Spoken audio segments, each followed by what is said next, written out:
इसकी मुरादों को पूरा करना, क्योंकि आप कलाम मुकद्दस में लिखा है खुदावंद में मसरूर है और वो तेरे दिल की मुरादें पूरी करेगा। अपने लोगों को बरकत दे बाप खुदा।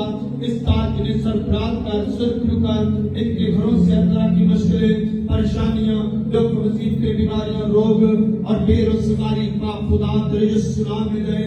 अपने लोगों को सरफराज कर ताकि तेरे लोग बाप खुदा लेने वाले नहीं बल्कि देने वाले हों बाप खुदा। आप चर्च के एक मेंबर को सरफराज कर सुरखरू कर और जो लोग आज नहीं आ सके उनके लिए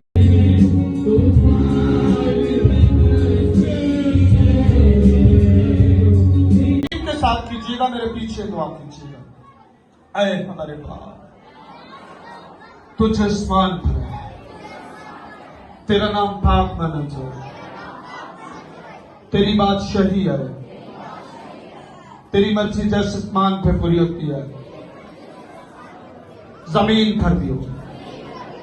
हमारा रोज की रोटी आज हमें दे और जिस फैमिली के साथ और कौम बनी इस्राएल के साथ अब से लेके अब तक होता है।